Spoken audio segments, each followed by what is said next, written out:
मित्रांनो, 25 डिसेंबर 2024 बुधवार दशमीचा हा खास दिवस तुमच्या जीवनात एक सुवर्ण संधी घेऊन येतो। या दिवशी फक्त चिमूटभर हळदीचा उपाय करून पहा आणि भगवान श्री हरी विष्णू यांच्या आशीर्वादाने तुमच्या जीवनातील सर्व कष्ट दूर होतील, तुमच्या मनोकामना पूर्ण होतील आणि तुमच्या घरात सुख, समाधान आणि आनंदाचं वातावरण निर्माण होईल। मित्रांनो, हा उपाय तुम्हाला करोडपती बनवू शकतो, कारण या विशेष दिवशी असे अनेक शुभ योग जुळून आले आहेत जे अनेक वर्षांनी एकदाच येतात। त्यामुळे हा दिवस अत्यंत महत्त्वाचा आहे आणि तुम्ही हा उपाय नक्कीच करायला हवा। हा उपाय कसा करायचा, केव्हा करायचा आणि कोणत्या गोष्टींचे विशेष लक्ष ठेवायचे हे जाणून घेण्यासाठी आमच्या सोबत राहा। मित्रांनो, हा दिवस इतका खास आहे की कधी-कधी मोठ्या पूजा अर्चनांमुळेही ज्या गोष्टी साध्य होत नाहीत त्या एका साध्य उपायाने सहज साध्य होऊ शकतात। अनेक लोकांनी हा उपाय करून पाहिला आहे आणि त्यांना अतुलनीय लाभ झाला आहे। त्यामुळे तुम्हीही हा उपाय जरूर करून पहा आणि यशस्वी व्हा। जर तुम्ही हा उपाय करण्याचा विचार करत असाल तर आधी तो व्यवस्थित समजून घ्या आणि योग्य पद्धतीने करा। हा उपाय केल्याने तुमच्या घरातील कोणत्याही प्रकारचे दुःख, समस्या किंवा संकट दूर होईल। कधी-कधी काही समस्या कोणत्याही दोषांमुळे येतात, जसे की पितृदोष, मंगळदोष किंवा इतर कोणतेही ग्रहदोष। पण या उपायासाठी दोष शोधण्याची गरज नाही। हा उपाय अगदी साधा आणि प्रभावी आहे जो तुमचं जीवन बदलू शकतो। 25 डिसेंबर 2024 बुधवारच्या या शुभ दिवशी हा उपाय करायचा आहे। फक्त चिमूटभर हळदीचा उपयोग करून तुम्ही हा उपाय करू शकता। हा उपाय कोणत्याही वयाच्या व्यक्तीला करता येतो। विशेषतः घरातील माता बहिणींनी हा उपाय केल्यास त्याचे परिणाम अधिक शुभ आणि प्रभावी ठरतात। माता बहिणी घराची लक्ष्मी मानल्या जातात आणि त्यांच्या हातून केलेल्या उपायांना विशेष महत्त्व असतं। त्यांच्या हस्ते केलेला उपाय घरातील सुख, समृद्धी आणि धनवृद्धीसाठी अमूल्य ठरतो। हा उपाय मुख्यतः प्रदोष काळात म्हणजेच संध्याकाळी 6 ते 7 वाजेच्या दरम्यान करायचा आहे। या वेळेत उपाय केल्यास त्याचा प्रभाव अधिक होतो। काही कारणास्तव तुम्हाला या वेळेत उपाय करणं शक्य नसेल तर 7 किंवा 8 वाजेपर्यंत सुद्धा हा उपाय करू शकता। हा दिवस वर्षभरात एकदाच येतो, त्यामुळे या दिवशी हा उपाय केल्याशिवाय राहू नका। जरी काही उशीर झाला तरीही हा उपाय केल्याने तुम्हाला लाभ होईल। हा उपाय विशेषतः आर्थिक तंगी, व्यापारातील अडचणी, नोकरीतील अडथळे किंवा इतर कोणत्याही प्रकारच्या समस्यांवर उपाय म्हणून केला जातो।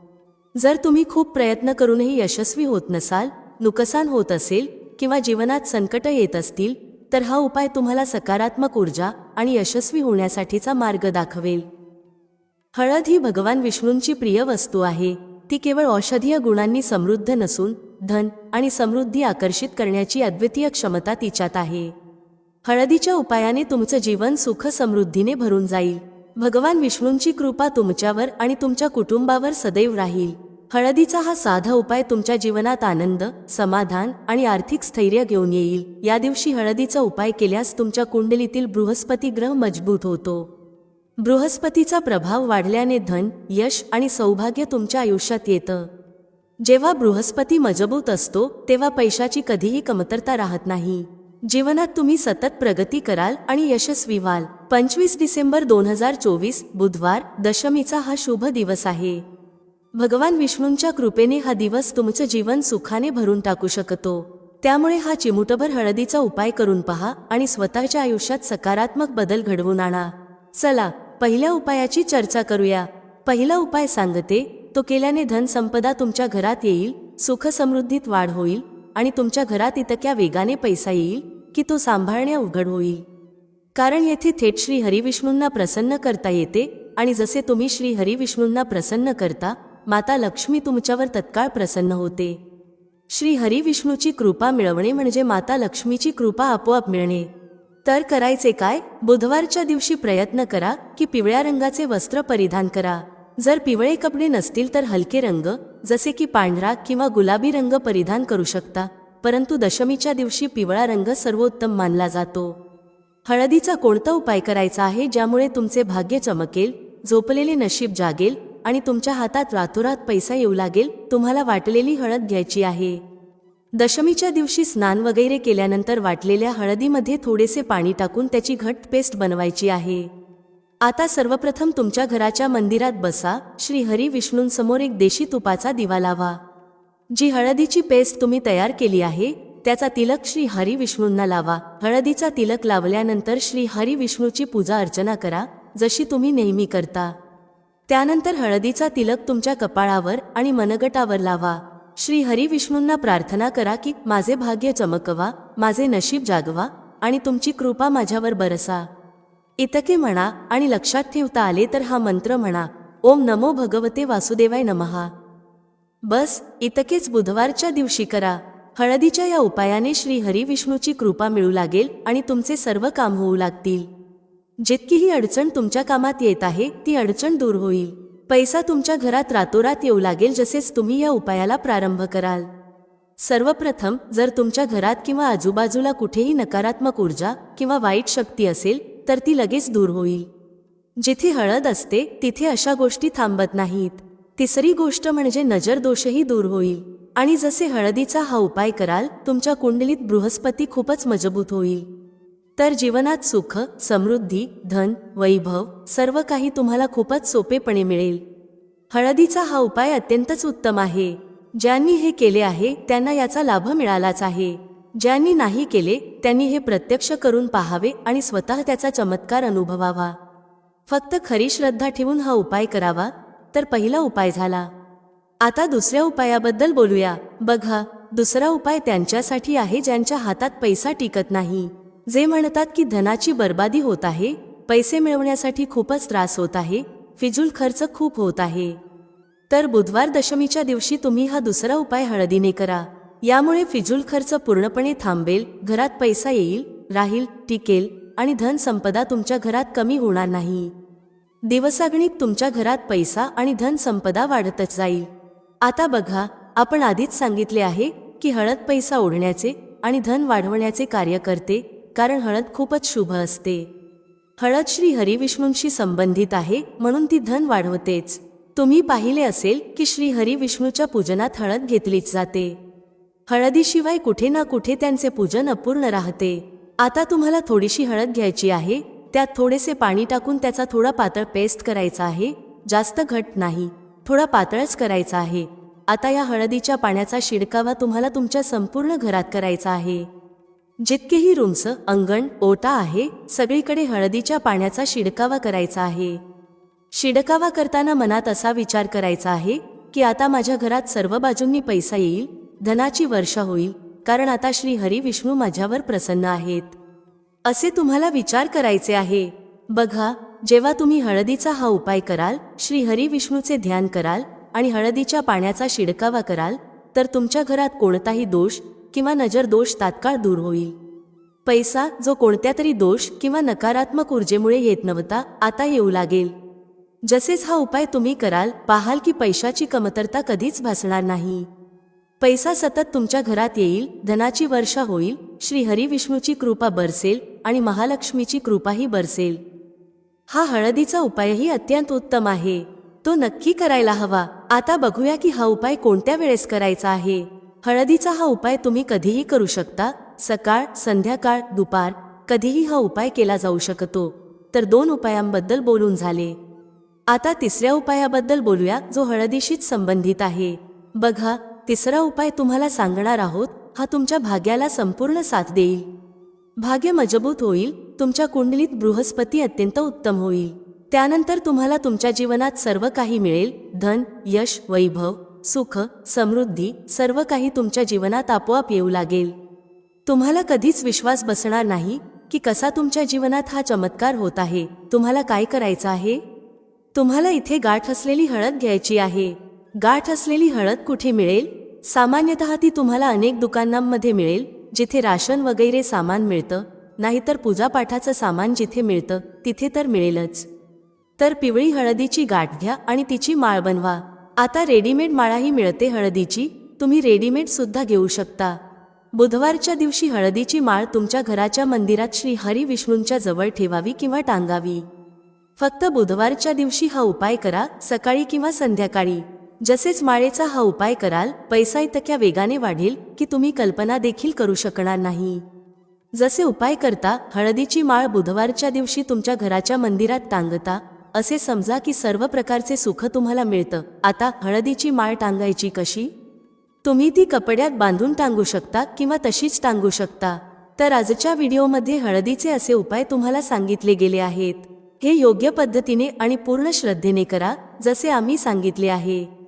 तुमच्या भाग्याला चमकण्यासाठी जास्त वेळ लागणार नाही। हा खूपच उत्तम उपाय आहे। श्री हरी विष्णू आणि महालक्ष्मीवर पूर्ण विश्वास ठेवा आणि हा उपाय करा, चमत्कार नक्कीच होईल। श्री हरी विष्णू तुमची मनोकामना नक्कीच पूर्ण करतील, तुमची मनोकामना कितीही मोठी असो। त्याचबरोबर श्री हरी विष्णू आणि महालक्ष्मीला प्रार्थना करते की तुमची जे काही इच्छा आहे ते लवकर पूर्ण करावी आणि तुम्हाला ते सर्व काही मिळावे जे तुमच्या जीवनात आवश्यक आहे। मित्रांनो, जेव्हा तुमचे हात ताण चालत असतील, जेव्हा पैसे कुठूनच मिळत नसतील, जीवनात सर्वत्र फक्त आणि फक्त अडचणी आल्या असतील, त्यातून बाहेर पडायचा कोणताही मार्ग दिसत नसेल, व्यापार, फॅक्टरी, नोकरी, दुकान किंवा काहीही चालत नसेल, सर्वत्र नुकसानच नुकसान होत असेल, तर तुम्हाला हा एक उपाय फक्त एका दिवशी करावा लागेल। हा उपाय केल्यानंतर तुम्ही काहीच दिवसांत बघाल की तुमच्या जीवनात किती मोठा चमत्कार घडला आहे। धनप्राप्तीचे नवनवीन मार्ग सापडू लागतात, जीवनातील सर्व अडचणी संपुष्टात येतात आणि तुम्हाला सुख समृद्धी प्राप्त होते। तर चला या विशेष उपायाबद्दल जाणून घेऊया। पण त्याआधी एक गोष्ट, जर तुम्ही चॅनेलवर नवीन असाल तर कृपया चॅनेलला सबस्क्राईब अवश्य करा आणि कमेंट बॉक्समध्ये जय माता लक्ष्मी अवश्य लिहा। माता लक्ष्मी तुमच्या या व्हिडिओला लाईक करणाऱ्यांच्या आणि चॅनेलला सबस्क्राईब करणाऱ्यांच्या जीवनात कधीच धनाची कमतरता येऊ देऊ नको। मित्रांनो, आपण नेहमीच जेवण थोडं जास्त बनवतो आणि मग काही जेवण उरून जातं। भाजी किंवा ग्रेव्ही नेहमीच संपते आणि पोळ्या उरतात। दुसऱ्या दिवशी शिळ्या पोळ्या घरातील सदस्य किंवा मुले खायला टाळाटाळ करतात। जर तुमच्या घरातही असं होत असेल तर ही माहिती तुम्हाला आश्चर्यचकित करेल। जर तुम्हीही अशी चपाती खाता तर तुम्हाला श्रीमंत होण्यापासून कोणीही थांबवू शकत नाही। या व्हिडिओमध्ये आपण अशा काही चुका पाहणार आहोत ज्या तुमच्या घरातल्या स्त्रिया करत असतील तर आजच बंद कराव्यात, अन्यथा संपूर्ण घर नष्ट होऊ शकते। तर संपूर्ण माहिती जाणून घेण्यासाठी हा व्हिडिओ शेवटपर्यंत नक्की पहा। मित्रांनो, स्वयंपाकघरात ही चूक कधीही करू नका। विश्वास ठेवा, शास्त्रानुसार स्वयंपाकघरात या चुका करणारा व्यक्ती प्रत्येक परिस्थितीत गरिबीचे जीवन जगतो, त्याला दारिद्र्याचा सामना करावा लागतो आणि संपूर्ण कुटुंबाला त्याची किंमत मोजावी लागते। शास्त्रांमध्ये स्पष्टपणे सांगितले आहे की ज्या घरात माता अन्नपूर्णा यांचा वास असतो त्या घरात माता अन्नपूर्णासह सर्व देवी देवता निवास करतात। असं करणाऱ्यांच्या घरात अन्नधान्याची आणि धन दौलतीची भरभराट होते। ज्या व्यक्तीच्या स्वयंपाकघरात या चुका होतात त्याने त्यांना क्षुल्लक समजू नये आणि दुर्लक्ष करू नये, अन्यथा तुमचं संपूर्ण घर नष्ट होऊ शकतं। मित्रांनो, जर एखाद्या व्यक्तीला जीवनात यश मिळवायचं असेल तर त्याचं आरोग्य उत्तम असणं खूप महत्त्वाचं आहे। जर शरीर स्वस्थ असेल तर व्यक्ती नेहमीच आपल्या ध्येयापर्यंत पोहोचू शकतो। अशा परिस्थितीत शास्त्रांनुसार जर तुमचं स्वयंपाकघर चांगलं असेल आणि त्यात या चुका नसतील तर माता अन्नपूर्णा तुम्हावर प्रसन्न होतात आणि तुमची भरभराट करतात। तर चला त्या कोणत्या चुका आहेत हे जाणून घेऊया। पण त्याआधी मित्रांनो, तुम्हाला विनंती आहे की व्हिडिओला लाईक करा, आपल्या मित्रांसोबत शेअर करा आणि जर तुम्ही अजूनही चॅनेल सबस्क्राईब केलं नसेल तर सबस्क्राईब करून बेल आयकॉन नक्की दाबा। मित्रांनो, नंबर 1, काही स्त्रिया अशा असतात की त्या स्वयंपाक बनवण्याआधी स्नान करत नाहीत, हातपाय धुत नाहीत। अशा वेळी अन्न दूषित होतं। असं अन्न खाल्ल्यामुळे घरात आजार येतात, माता अन्नपूर्णा नाराज होते आणि अशा घरात दरिद्रता वास करते। अशा घरात राहणाऱ्या व्यक्तीला यश मिळत नाही आणि राहू केतूचा वाईट परिणाम होतो। त्यामुळे अशी चूक कधीही करू नका। नेहमी स्वच्छ हातांनीच स्वयंपाक करावा, असं केल्यामुळे माता अन्नपूर्णा अत्यंत प्रसन्न होते। मित्रांनो, नंबर 2, शास्त्रात सांगितलं आहे की ज्या ठिकाणी स्त्रिया स्वयंपाक करतात ते ठिकाण स्वच्छ नसेल तर राहू केतूचा वाईट परिणाम होतोच, पण शनिदेव सुद्धा रोष्ट होतात। अशा घरातील कमावत्या व्यक्तीवर वाईट परिणाम होतो आणि संपूर्ण घर हळूहळू दारिद्र्यात लोटलं जातं। त्यामुळे स्वयंपाकघर नेहमी स्वच्छ ठेवावं आणि गंगाजलाने शिंपडावं। असं केल्याने माता अन्नपूर्णा आकर्षित होतात आणि तुमच्या प्रत्येक कामात यश मिळतं, तसेच तुमच्या कुटुंबातील प्रत्येक सदस्याला त्यांच्या कामात यश मिळतं। नंबर 3, मित्रांनो, आपल्या घरात धारदार वस्तू ठेवू नयेत। यामुळे कुटुंबात तणाव वाढतो आणि भांडणे वगैरे सुरू होतात। अशा परिस्थितीत स्वयंपाकघरात 1 किंवा 2 पेक्षा जास्त सुरी चाकू ठेवू नयेत। असे चाकू ज्याचा तुम्ही वापर करत नाही परंतु अजूनही स्वयंपाकघरात ठेवले आहेत, तर अशा निरुपयोगी वस्तू घरात ठेवण्यामुळे नकारात्मकता आकर्षित होते, ज्याचा वाईट परिणाम होतो. नंबर 4. स्वयंपाकघरासमोर चपला, बूट, झाडू किंवा पोछा कधीही ठेवू नयेत. यामुळे माता अन्नपूर्णा रुसतात आणि संपूर्ण घराला गरिबीचा सामना करावा लागतो. याला पाप देखील मानले जाते. त्यामुळे कधीही चप्पल, बूट किंवा झाडू, पोछा स्वयंपाकघरासमोर ठेवू नका, कारण यामुळे गंभीर अनर्थ होऊ शकतो आणि माता रागवू शकते. नंबर 5. स्वयंपाकघरात स्वयंपाक करताना स्त्रियांनी अन्न अपवित्र करणे टाळावे. असे केल्याने माता अन्नपूर्णाजींचा अपमान होतो. यामुळे घरात दारिद्र्य येते आणि माता लक्ष्मी देखील घर सोडून निघून जाते. बऱ्याच स्त्रिया स्वयंपाक करताना चव पाहण्यासाठी मिठाचे किंवा मसाल्यांचे चेकिंग करतात. हे करणे योग्य नाही. शुभतेचा विचार करा आणि स्वयंपाक करताना संपूर्ण अन्न कधीही अपवित्र करू नका, कारण यामुळे मातेचा अपमान होतो आणि घरातील सुख शांती बिघडते. म्हणूनच जेव्हा तुम्ही स्वयंपाक करता तेव्हा प्रथम अन्न थोडेसे देवाला अर्पण करा किंवा एखाद्या कन्येला खाऊ घाला, नंतर तुम्ही ते जेवण चाखू शकता. नंबर 6. जर वारंवार तुमच्या अन्नात केस येत असतील तर त्याला क्षुल्लक समजू नका. असे मानले जाते की अन्नात वारंवार केस येणे हे राहू केतूचे वाईट परिणाम आहेत. असे घर नेहमी दारिद्र्याचे शिकार असते. अन्नात कधीही केस येऊ नयेत, कारण हा माता अन्नपूर्णांचा मोठा अपमान मानला जातो. हे घोर अनर्थ समजले जाते. अशा परिस्थितीत अन्नाची शुद्धता भंग होते आणि कुटुंबाला भयंकर आजारांना सामोरे जावे लागू शकते. म्हणूनच स्वयंपाक करताना स्त्रियांनी नेहमीच आपले केस बांधूनच स्वयंपाक करावा.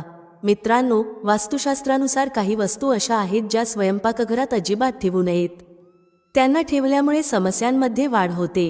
नंबर 1. घर सुंदर ठेवण्यासाठी काही लोक किचनमध्ये आरसा लावतात, परंतु वास्तुशास्त्रानुसार स्वयंपाकघरात आरशाचा वापर करू नये, कारण स्वयंपाकघरात चूल अग्निदेवाचे प्रतीक मानली जाते. जर आरशात अग्नीचा प्रतिबिंब दिसला तर ते घरात अशुभ मानले जाते. यामुळे घरात वादविवाद वाढतात आणि घराची आर्थिक परिस्थिती बिघडते. म्हणून ही चूक कधीही करू नका. नंबर 2. गुंथलेले पीठ. कधीकधी स्त्रिया चपाती बनवण्यासाठी किचनमध्ये गुंथलेले पीठ किंवा उरलेले पीठ फ्रीजमध्ये ठेवतात आणि सकाळी पुन्हा त्याच पिठाच्या चपात्या बनवतात. वास्तुशास्त्रानुसार हे योग्य नाही. स्वयंपाकघरात गुंथलेले पीठ ठेवल्यामुळे शनी आणि राहूचा नकारात्मक प्रभाव पडतो. याच कारणामुळे जीवनात अनेक समस्या निर्माण होतात. नंबर 3. तुटलेले भांडे. अनेक प्रकारची भांडी वापरली जातात, परंतु तुटलेली भांडी स्वयंपाकघरात ठेवू नयेत. काही भांडी जास्त वापरामुळे तुटतात, परंतु बऱ्याच वेळा आपण तुटलेली भांडी वापरतच राहतो. वास्तुशास्त्रानुसार हे योग्य मानले जात नाही.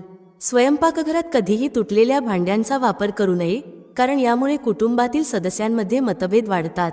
चला आता जाणून घेऊया की शिळी चपाती खाणे तुमच्यासाठी योग्य आहे का. मित्रांनो, जेव्हा जेवण शिळे होते तेव्हा आपण ते फेकून देतो. कदाचित तुम्ही कधीही विचार केला नसेल की शिळे जेवणही तुमच्यासाठी चांगले असू शकते. अशा परिस्थितीत शिळी चपाती तुमच्या आरोग्यावर आणि नशिबावर काय परिणाम करते हे जाणून घ्या, जे ऐकून तुम्ही देखील आश्चर्यचकित व्हाल. मित्रांनो, तुम्हाला सांगू इच्छिते की शिळी चपाती पचन तंत्रासाठी चमत्कारापेक्षा कमी नाही. शिळी चपाती शरीराला दुरुस्त ठेवते. शिळ्या चपातीत भरपूर प्रमाणात फायबर असते आणि आहारात फायबरचे अधिक प्रमाण असणे पचनास मदत करते. शिळ्या चपातीमुळे पोट फुगणे, गॅसची समस्या आणि कब्ज या समस्यांपासून आराम मिळू शकतो. म्हणून मित्रांनो, शिळी चपाती तुमच्यासाठी वरदान आहे. याचा उपयोग नक्की करा. शास्त्रानुसार जेवण नेहमी ताजेच खावे, पण जोपर्यंत अन्न खाण्यायोग्य आहे आणि खराब झालेले नाही तोपर्यंत ते फेकू नये, कारण हा अन्नाचा अपमान आहे. अशा परिस्थितीत जो व्यक्ती शिळे अन्न फेकत नाही आणि त्याला ग्रहण करून सन्मान देतो, त्याच्यावर माता अन्नपूर्णा सदैव प्रसन्न राहते. परंतु यामध्ये एक गोष्ट लक्षात ठेवणे फारच आवश्यक आहे. शिळी चपाती कधीही खाण्याआधी किंवा लहान मुलांना देण्याआधी नीट तपासून पहा. जर शिळ्या चपातीतून रेषे येत असतील तर तुमच्या मुलाचे प्राण देखील जाऊ शकतात किंवा तुम्ही आजारी पडू शकता. शिळी चपाती जरी चमत्कारिक असली तरी शिळी चपाती घरात दीर्घकाळ ठेवणे विश्वासमान मानले जाते. त्यामुळे रेषे असलेली चपाती कधीही खाऊ नका. आता मित्रांनो, आम्ही तुम्हाला एक प्रभावशाली आणि चमत्कारिक उपाय सांगणार आहोत, जो तुमचे नशीब बदलून तुम्हाला लाभ देईल. मित्रांनो, सनातन परंपरेत गाय, गंगा आणि गायत्री यांना फार मोठे धार्मिक महत्त्व आहे. मान्यता आहे की गोमाताच्या शरीरावर 33 कोटी देवी देवता वास करतात.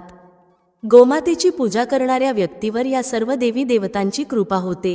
गायीची सेवा केल्याने केवळ या जन्माचेच नाही तर पूर्वजन्मांचेही पाप दूर होतात. प्रत्येक सकाळी जेव्हा तुमच्या घरी जेवण बनवणे सुरू होते तेव्हा पहिली चपाती गोमातेसाठी काढा आणि जेवण करण्यापूर्वी गोमातेला ती चपाती खाऊ घाला. जर शक्य असेल तर काळ्या गाईला खाऊ घाला. जर काळी गाय उपलब्ध नसेल तर पांढऱ्या गाईलाही खाऊ घालू शकता. तुम्हाला हे सांगू इच्छिते की गायीसाठी जी चपाती बनवाल ती रोज ताजीच असावी. गायीला देण्याची चपाती ताजीच असावी आणि ती चपाती तुम्ही त्वरित गायीला द्यावी. जर ती चपाती ठेवली आणि दुसऱ्या दिवशी दिली तर ती चपाती शिळी मानली जाईल. गायीला कधीही शिळी चपाती देऊ नका, कारण त्यामुळे घरात नकारात्मक ऊर्जा वास करते आणि तुमचे होणारे काम देखील होत नाही. त्यामुळे तुमच्या घरात दरिद्रतेचा वास राहील आणि तुम्ही कोणत्याही कामात यशस्वी होणार नाही. म्हणून रोज ताजी चपाती बनवून गायीला खाऊ घाला आणि कधीही शिळी चपाती गायीला देऊ नका. तसेच सडलेली किंवा खराब झालेली वस्तू देखील गायीला खाऊ घालू नये. जर घरात एखादे फळ किंवा भाजी खराब झाले असेल तर लोक सहसा गायीला देतात, परंतु असे करू नये. असे केल्याने तुम्ही पापाचे भागी बनता. पिठाच्या 11 लोया बनवा आणि त्यावर हळद लावा आणि गोमातेला खाऊ घाला. प्रत्येक लोई खाऊ घालताना गायीच्या शिंग, पाठीवर आणि कपाळावर हात फिरवा. नंतर गोमाताचे चरण स्पर्श करा. मित्रांनो, असे केल्याने तुमची सर्व कामे होऊ लागतील आणि जो दुःखाचा काळ चालू आहे तो देखील संपेल. तुमच्या जीवनात आनंदच आनंद येईल. एकदा तुम्ही 7 वेळा गायीची परिक्रमा देखील करा, तेव्हा तुमची सर्व कामे होतील. तसेच जेव्हा तुम्ही गायीला चपाती देता तेव्हा त्या चपातीवर हळद लावा किंवा थोडे गूळ ठेवा. जर गूळ नसेल तर तुम्ही थोडे तूप ठेवू शकता. मित्रांनो, गायीला कधीही कोरडी चपाती खाऊ घालू नका. कोरडी म्हणजे चपातीवर काहीतरी ठेवूनच खाऊ घालावी. हळद, गूळ, मिश्री किंवा तूप काहीही चालेल. हे सगळे केल्याने तुमच्या जीवनातील सर्व दुःख संकट संपतील. जर अजूनही तुम्ही कॉमेंटमध्ये जय माता लक्ष्मी टाईप केले नसेल तर आत्ताच टाईप करा. भेटूया पुढील व्हिडिओमध्ये एका नवीन चर्चेसह. तुम्हा सर्वांचे मनःपूर्वक आभार. श्री स्वामी समर्थ. जय श्री राम, जय श्री हनुमान, जय श्री कृष्ण, जय माता लक्ष्मी.